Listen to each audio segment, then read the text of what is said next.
Muy bien, vamos a hablar sobre la anatomía de cabeza y cuello y para ello vamos a hablar sobre algunas generalidades o generalidades principales que debemos de iniciar ante este tema de cabeza y cuello, ¿vale? Muy bien, iniciando con la anatomía de la cabeza, a modo general, describiremos dos estructuras principales que se encuentran bien definidas. El primero sería el neurocráneo, que es correspondiente a la bóveda dentro de la cual se aloja el cerebro o donde se encuentra el cerebro.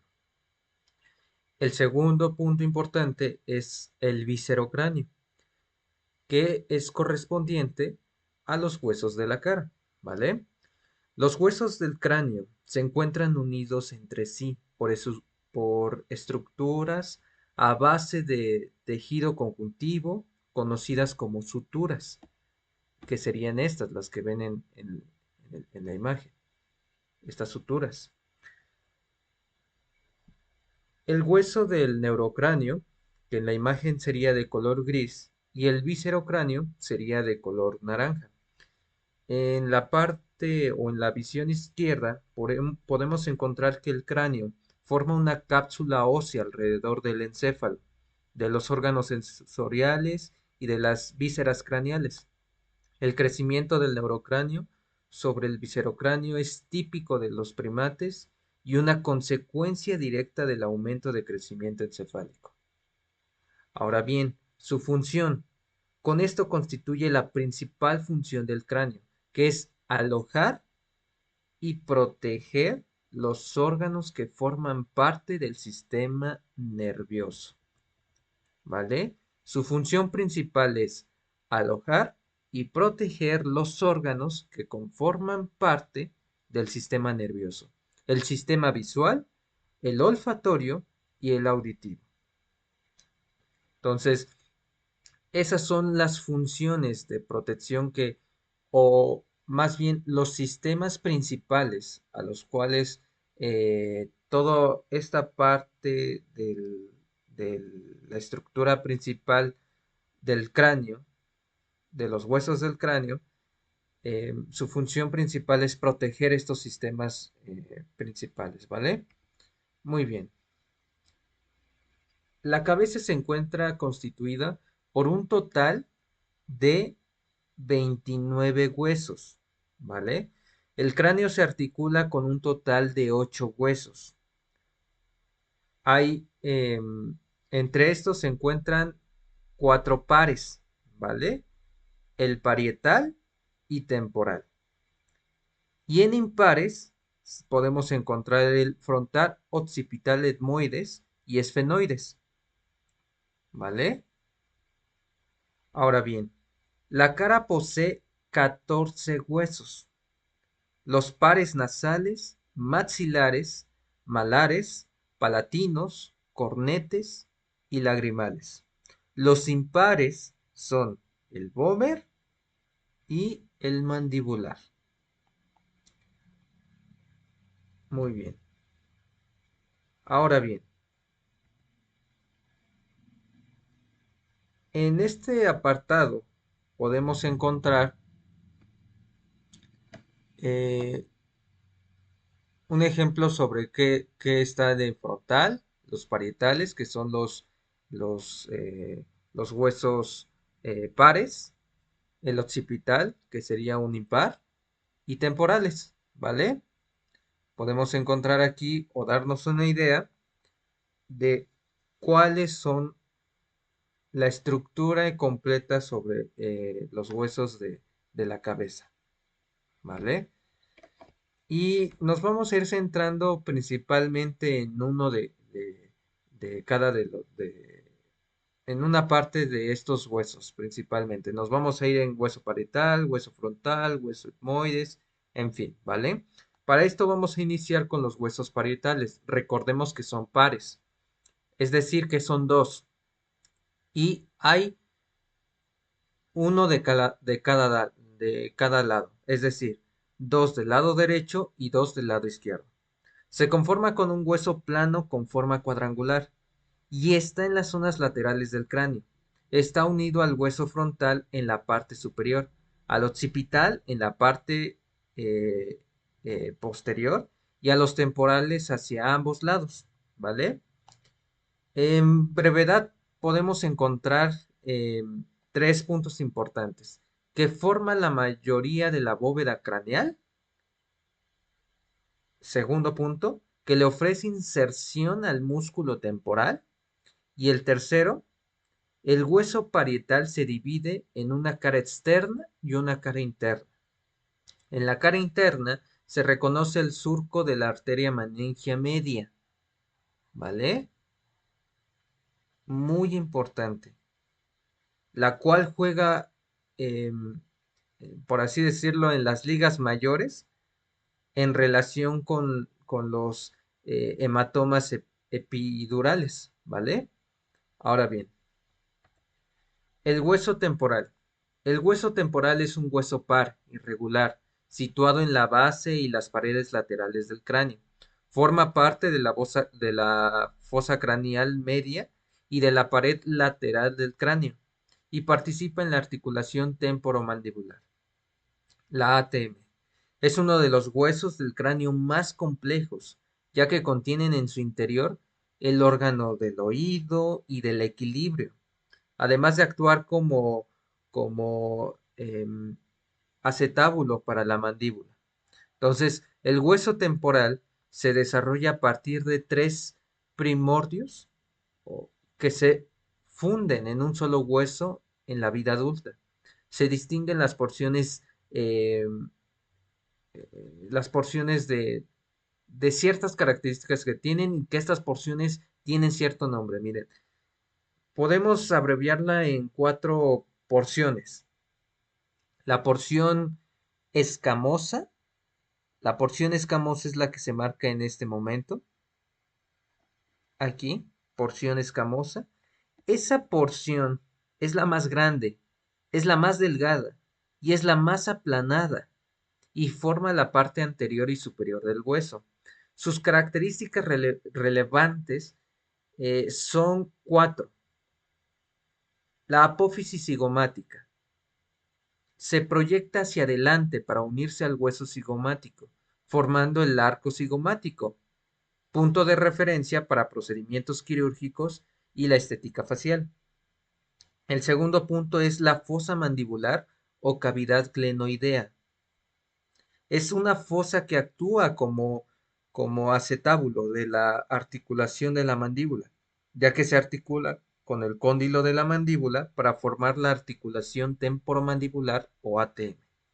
El tubérculo articular es una prominencia anterior, ¿vale? Muy importante. Una prominencia anterior de la fosa mandibular y evita la luxación anterior del cóndilo en movimientos de apertura, ¿vale? Y el cuarto punto que a nosotros nos da o que debemos darle más importancia por la carrera sería la importancia odontológica, es decir, la porción escamosa, la porción escamosa eh, participa directamente en la superficie articular de la ATM, por lo que cualquier patología o trauma aquí, en esa parte, afecta la función mandibular, ¿vale? Muy importante la porción escamosa. Ahora nos vamos a ir a la porción petrosa, ¿vale? Aquí está, la porción petrosa, que es la que está dibujadita en verde más oscurito, ¿va? La porción petrosa. Es la porción más densa y dura del hueso temporal, con forma de pirámide ósea que contiene el aparato auditivo y vestibular. En su cara medial se encuentra el conducto auditivo interno. El conducto auditivo interno. ¿Va? Muy importante esta parte. La porción petrosa del hueso temporal forma en la parte interna del cráneo importantes puntos de paso para las estructuras eh, em, faciales, de carótida interna y yugular interna, ¿vale? Por ejemplo, el nervio facial, la arteria carótida interna y la vena yugular interna. Ahí pasan esas estructuras muy importantes. El interior de la pirámide está ocupado por las diferentes partes del oído y está atravesado por un conducto por el que pasa la arteria carótida interna hacia el interior del cráneo, ¿va? Este es muy importante esta parte porque el oído condiciona la presencia de dos aberturas en la superficie.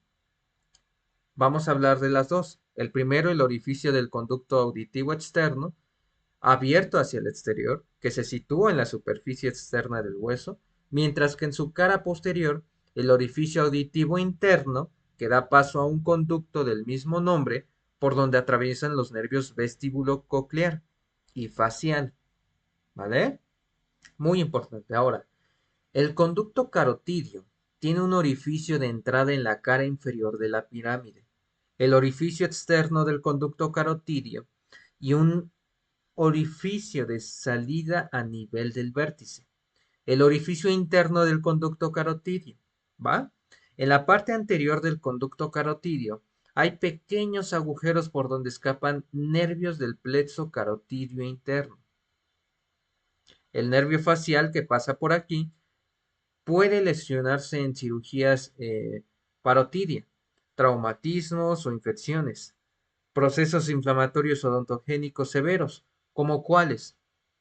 Hay muchos, por ejemplo, hay infecciones profundas, está la osteomielitis, en fin, y rara vez, pero potencialmente, pueden propagarse hacia la base del cráneo, ¿va? Muy bien. Ya hablamos sobre la porción petrosa. Nos vamos a ir ahora a la porción timpánica. Muy importante, porción timpánica. Básicamente es una lámina de hueso que forma las partes anterior e inferior del conducto auditivo externo.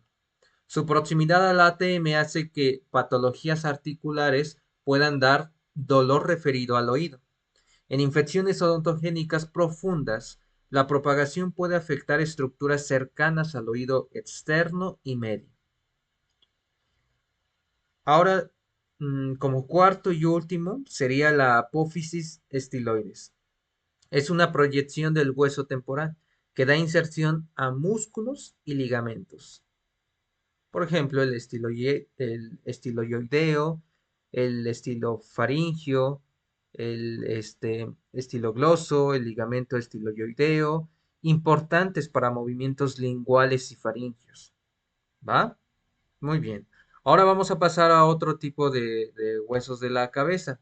Uno que es el hueso frontal.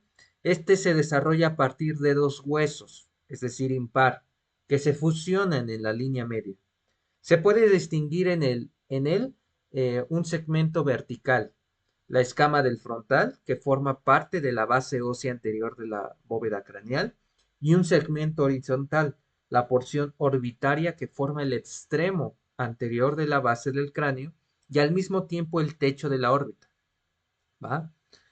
El hueso posee en su espesor dos senos aéreos, los senos frontales, derecho e izquierda, situados a los lados del plano sagital, ¿va? El frontal se divide en porción vertical o escamosa del frontal, porciones orbitarias u horizontales y la porción nasal. La porción vertical o escamosa del frontal es la base ósea de la frente que forma parte de la bóveda craneana, el techo de la órbita y el suelo de la fosa craneal anterior. En la parte inferior de la línea media aparece la sutura metópica, que es un resto de la sutura que unían en el feto las dos mitades constituyentes del hueso. La sutura comienza en una prominencia situada sobre la nariz, la glabela. En la porción orbitaria y horizontal, parte principal de la base ósea del techo de la órbita. Tiene dos puntos fundamentales. Los bordes supraorbitarios constituyen la parte superior del reborde de la fosa orbitaria y tienen forma de arco. Estos extremos, lateral y medial, se denominan respectivamente apófisis cigomática, apófisis orbitaria externa, también conocida, y apófisis orbitaria medial, ¿va? En la parte próxima a la apófisis orbitaria medial, el borde supraorbitario, el borde supraorbitario presenta una pequeña escotadura supraorbitaria debida al paso del nervio y de los vasos supraorbitarios, ¿va? Supraorbitarios. Muy bien. Ay, perdón. ¿Ok? Por encima de los bordes supraorbitarios, por encima de esos bordes supraorbitarios, que aquí lo podemos encontrar, por encima de ellos aparecen los arcos superciliares, que son abultamientos en forma de arco en cuyo espesor se dispone el seno frontal. ¿Va? Ahí aparece el arco superciliar. Muy importante esto. Ahora nos vamos a ir a la porción nasal. A la porción nasal. En esta parte. Se articula con los huesos nasales y apófisis frontal del maxilar para formar la raíz de la nariz. El borde nasal se articula con huesos de la cara que forman parte de las paredes de las fosas nasales, apófisis frontal del maxilar y huesos nasales, y tiene el aspecto de una escotadura angular con una prominencia ósea en su vértice, la espina nasal. Entonces, el frontal, mediante el borde libre de la escama, se une principalmente a los parietales, formando la sutura coronal. En los extremos laterales se une a las alas mayores del esfenoides, ¿va? Por el borde libre de la porción horizontal, el frontal contacta con las alas menores del esfenoides. Además, como ya hemos mencionado, a nivel de la escotadura etmoidal, contacta con el hueso etmoides. ¿Vale? Muy bien. Ahora vamos a hablar sobre el hueso occipital. Este está ubicado en la parte posterior de la bóveda craneal y se conecta con la primera vértebra cervical. ¿Vale? En el tercio anterior del hueso se localiza el agujero magno, aquí está, que pone en comunicación la cavidad craneal con el conducto vertebral.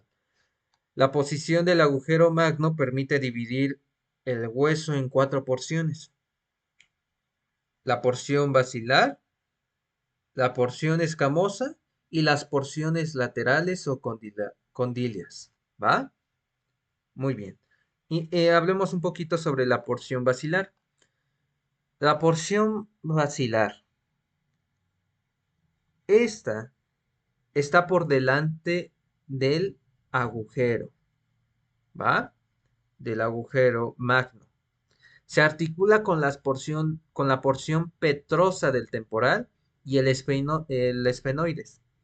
En su cara interna se encuentra el clivus, sobre el cual se sitúa el tronco del encéfalo. Ahora bien, la porción escamosa.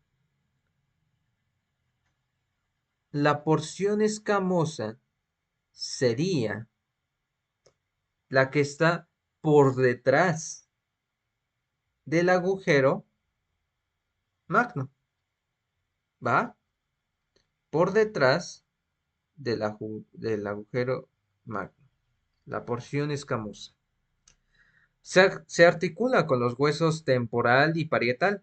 Posee la protuberancia occipital externa y cuenta con dos depresiones: la depresión superior al seno transverso para los lóbulos occipitales del cerebro y la depresión inferior al seno transverso para el cerebelo. ¿Va? Ahora nos vamos a ir a las porciones laterales. Porciones laterales. Son dos. También se llaman porciones laterales o condilias. ¿Estas qué características tienen? Bueno, se articula con el temporal y se encuentra lateral al agujero magno. Posee los cóndilos occipitales que se articulan al atlas y a su vez contiene el conducto del nervio hipogloso. Muy, muy importante esta parte. ¿Va? Muy bien. Ahora pasemos al hueso etmoides. Este se ubica en la zona central y anterior del cráneo. Sus huesos vecinos son el hueso frontal y el hueso esfenoides. ¿Va? No confundamos el hueso etmoides con el hueso esfenoides. Muy importante. En la imagen pueden ver dónde se encuentra el hueso etmoides y en la parte del lado derecha es toda la estructura de este hueso, ¿va? ¿Cómo se divide? ¿Cuáles son sus partes? Muy bien. Esto es muy importante. ¿Por qué? Porque hay dos puntos fundamentales. La porción craneal del hueso etmoides forma una parte de la fosa craneal anterior. Y segundo, su porción caudal forma la parte ósea central de las cavidades nasales. ¿Va? Entre sus partes podemos encontrar la lámina cribosa horizontal y la apófisis crista galli, que sería esta. Podemos encontrar las celdillas etmoidales, las celdillas etmoidales, que son como estos orificios. La lámina perpendicular del etmoides, que sería esta. Las celdillas etmoidales ya las habíamos mencionado. También encontramos las láminas orbitarias, ¿va? Y esos son los puntos más relevantes sobre esta, sobre este hueso etmoides. Nos vamos a ir en partes. Por ejemplo, la lámina cribosa horizontal contiene orificios por los cuales eh, pasan los nervios olfatorios desde la cavidad nasal hacia la fosa craneal anterior. Entonces, son orificios muy, muy importantes. La apófisis crista galli, que es como este abultamiento que pueden ver, sirve de punto de adherencia de la hoz del cerebro. O sea, puede que nada más aparezca como con un abultamiento, pero es muy importante porque sirve como adherencia de la hoz del cerebro y se extiende desde la parte superior de la lámina cribosa, ¿va? También se puede ver la línea estructural media o lámina perpendicular del etmoides que separa ambas cavidades nasales y forma parte del tabique nasal. Muy importante. Las celdillas etmoidales, sumamente importantes. ¿Por qué? Bueno, básicamente se extienden a ambos lados del cornete nasal medio. Entonces, esto ayuda a que haya un orden en esa parte nasal, ¿vale? Que, que pueda haber una parte de separar este tipo de celdillas. ¿Por qué es importante esta separación? Porque la órbita está separada de las celdillas etmoidales por una delgada lámina ósea, ¿va? También ahí entra la lámina orbitaria. Y también se encuentra el cornete nasal medio como parte del hueso etmoides. Solo el cornete inferior es un hueso propio, ¿va? Muy bien. Ahora, para distinguir bien, nos vamos a ir al hueso esfenoides. Ya vimos la diferencia del etmoides. Ahora vamos a ver la diferencia que tiene el hueso esfenoides, ¿vale? Se encuentra en la base del cráneo y se relacionan con los huesos de la cara. Este hueso esfenoides es muy característico, ya que posee forma de murciélago. No sé si lo alcanzan a ver la- en esta, principalmente del lado posterior. Se ve mucho como murciélago, ¿no? Posterior, perdón, inferior, viendo el cráneo, en la parte de la cara inferior. Ahí podemos como que más distinguir esta forma de murciélago. Y ocupa la parte anterior y media de la base del cráneo. Y también forma parte de las caras laterales. Todo esto lo lleva a su gran importancia el cuerpo del esfenoides. sitio donde se ubica la silla turca. ¿Por qué es muy importante esta? Porque es la que guarda, aloja, resguarda a la glándula hipófisis, ¿va? El hueso esfenoides es el hueso de constitución más compleja del cuerpo humano. Se requiere, por lo tanto, distintas visiones para poder reconocer bien las diversas estructuras, ¿va? Esto es muy importante porque el hueso esfenoides lo vamos a ir viendo poco a poco, toda la complejidad que tiene esta parte, ¿vale? Iniciemos con la parte A, la posición en la base externa del cráneo. El hueso esfenoides forma junto con el hueso occipital la línea portante medial de la estructura de la base craneal, que es la imagen del lado izquierdo, ¿va? Ahora, la imagen C, que está en medio, podemos ver que hay una posición en la base interna del cráneo. El hueso esfenoides forma el límite entre la fosa craneal anterior y media. Se reconocen con claridad los puntos de paso por nervios y vasos, ¿va? Lo podemos ver inclusive un poquito más en la imagen del lado derecha, donde se ve una posición en donde se reconocen estos puntos de paso para nervios y vasos, y ya en la imagen del lado izquierdo, donde hay una posición en el lado izquierdo del cráneo, por encima del arco cigomático se reconocen partes del ala mayor, por debajo del arco cigomático, partes de la apófisis pterigoides, ¿va?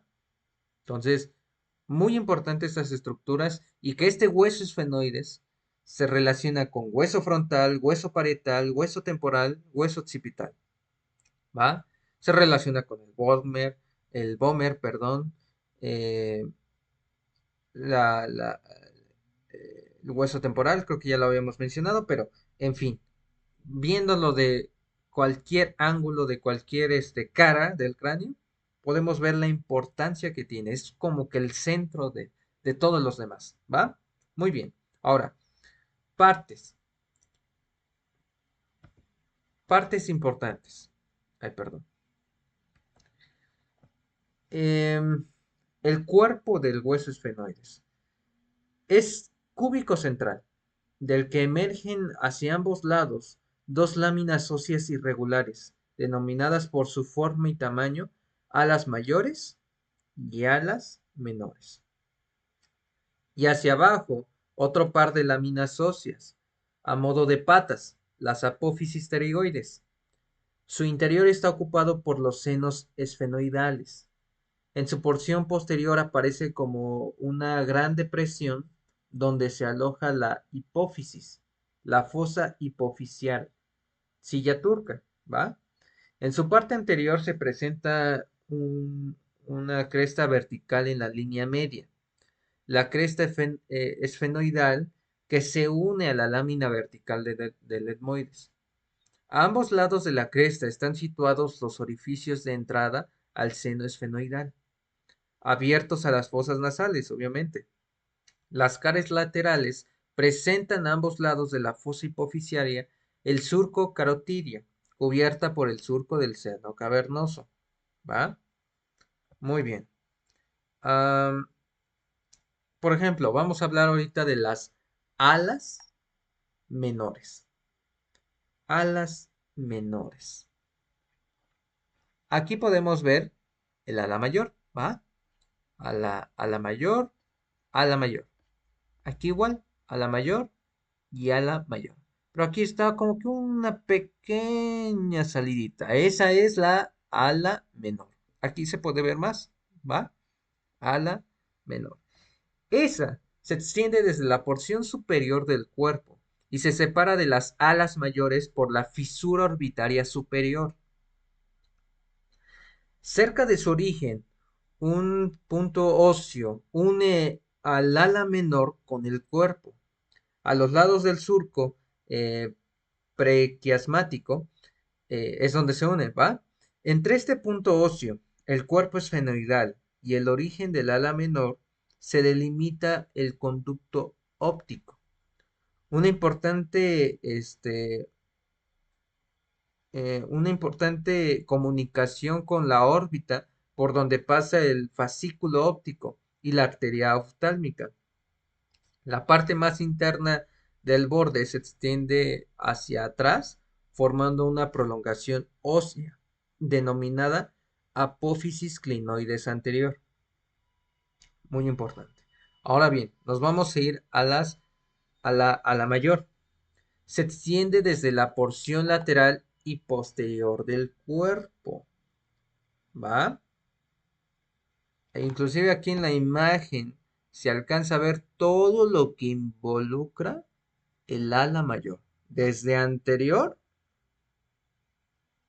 hasta posterior del cuerpo, justo debajo del surco carotidio. En la zona próxima del cuerpo del esfenoide se encuentran tres orificios. El anterior, ¿qué agujero podrían decirme que se encuentra? O que piensen que se encuentra. Bueno, podemos encontrar el agujero redondo, que se abre a la fosa pterigo-palatina. ¿Vale? Muy bien. Ahora, yéndonos al medio, podemos encontrar oval, el agujero oval o el foramen oval. Ay, perdón, no encuentro bien. Aquí está. El foramen oval, ¿va? Que es el mayor de los tres. O sea, el foramen oval es mayor que el agujero redondo y el agujero espinoso, o foramen redondo o foramen espinoso. Muy bien. Ahora, en posterior, ¿qué encontramos? Sí, el foramen espinoso. Este mero, el foramen espinoso en posterior o agujero redondo menor. También algunos lo conocen. Y este es como que el menor de los hermanos. Este es el más pequeño. ¿Va? Muy bien. Ahora bien, nos vamos a enfocar a la apófisis pterigoides. Apófisis pterigoides. ¿Cuál es su importancia? Características de, bueno, son dos láminas óseas que cuelgan de la parte lateral de la cara inferior del cuerpo y de la raíz del ala mayor del esfenoides. Cada apófisis consta de dos láminas, una medial y otra lateral, unidas por su margen anterior, a modo de las tapas de un libro semiabierto, por así decirlo. Entre las dos láminas se labra una fosa prominente, la fosa pterigoidea, ¿va? En la zona inferior, las láminas carecen de zona anterior de fusión, por lo que quedan separadas por una hendidura, la escotadura pterigoidea, donde se encaja la apófisis piramidal del hueso palatino. En este extremo inferior, el ala medial se prolonga por una fina prominencia ósea, el gancho de la apófisis pterigoides, que es utilizado por el músculo tensor del velo del paladar como polea de reflexión. ¿Va? Muy bien. Ahora nos vamos a ir este, al hueso Bomer, ¿vale? El hueso Bomer. Esta es una fina lámina vertical, el cual forma, junto a la lámina perpendicular del hueso etmoides, la base ósea posterior del tabique nasal. En su borde superior se forman dos alas del Bomer, que establecen la conexión con el cuerpo del hueso esfenoides. El borde anterior se une a la lámina perpendicular del etmoides y el cartílago del tabique nasal. El borde posterior es libre, no articula con otros huesos y delimita las aberturas posteriores de las fosas nasales coanas hacia la faringe. El borde inferior se une a la cresta nasal del hueso de las fosas nasales, ¿vale? Ahora bien, nos vamos a ir a los huesos de la mandíbula. Y aquí quiero aclarar algo, no son huesos de la mandíbula, es un solo hueso. ¿Por qué? Pues porque es impar. Entonces, aquí yo me corrijo yo solito. Es un hueso mandibular. Es el único hueso móvil del cráneo y cumple las funciones de soporte, las piezas dentarias inferiores y presta inserción a los músculos masticadores para que actuando sobre ella permitan la masticación, ¿va? Es un hueso impar que consta de una zona central horizontal, el cuerpo de la mandíbula y dos zonas laterales, las ramas mandibulares que ascienden de ambos lados de la cara hacia la superficie articular del temporal, ¿vale? Muy bien. Ahora, perdón. Eh, en la cara anterior hay pocos relieves de interés. En la zona media se dispone una línea rugosa, la sínfisis mandibular, que marca el punto de soldadura de las dos mitades constituyentes de la mandíbula, ¿va? En el extremo inferior de la sínfisis se localiza la protuberancia mentoniana, que es una referencia antropométrica, ¿va? A poca distancia de la línea media se dispone a cada lado el agujero mentoniano, por donde emergen ramas cutáneas del nervio alveolar inferior. En la cara posterior, a nivel de la línea media, se localizan dos pequeños relieves a cada lado para inserción de músculos, las espinas mentonianas superior e inferior. En la parte lateral, a cada lado de la línea media, se dispone un relieve de inserción muscular que se dirige hacia las ramas de la mandíbula. La línea oblicua miloioidea, la línea oblicua interna. Por arriba y por debajo de esta línea, la superficie ósea presenta dos depresiones, las fosas sublingual por arriba y submandibular por debajo, ¿va? El borde superior es el arco alveolar, formado por un conjunto de alveolos dentarios, que son las cavidades donde se implantan las piezas dentarias. El borde inferior presenta a ambos lados de la línea media la fosa digástrica, donde se inserta el músculo del mismo nombre. Ahora bien, las ramas. Las ramas, la rama de la mandíbula, son láminas óseas rectangulares que continúan los extremos posteriores del cuerpo mandibular en dirección ascendente, formando entre ambos el ángulo de la mandíbula, cuya zona posterior más prominente es una referencia antropométrica que se denomina gonio, ¿vale? Acuérdense de estos nombres porque son muy importantes en las referencias de anatomía de la mandíbula. El músculo macetero se inserta en la cara lateral. En la cara externa no hay más que algunas rugosidades de inserción del músculo macetero. En la cara interna se encuentra el agujero mandibular o agujero dentario inferior, que es la entrada al conducto mandibular. Este conducto recorre el interior de la mandíbula hasta alcanzar el agujero mentoniano y por él fluye o entra el nervio alveolar inferior que aporta la inervación sensitiva a las piezas dentarias. Ventralmente, el agujero mandibular, hay una espícula ósea, la língula mandibular o la espina de Spitz, ¿va? Muy importante estas partes porque eh, es una referencia anatómica útil para detectar en, en el vivo, bajo la mucosa de la mejilla, la posición del orificio. ¿Va? Ahora bien, de los bordes de la rama mandibular, el anterior y el superior presentan detalles de interés. En el borde anterior es de destacar que se va bifurcando a medida que desciende, de modo que en su extremo inferior está representado por dos labios con una depresión entre ellos, donde sobresale la cresta bucinatrix, ¿vale? En el borde superior se disponen los accidentes más relevantes del hueso. La zona media constituye la escotadura mandibular, escotadura sigmoidea. que queda interpuesta entre una potente apófisis anterior, la apófisis coronoides, donde se inserta el músculo temporal y un relieve articular posterior.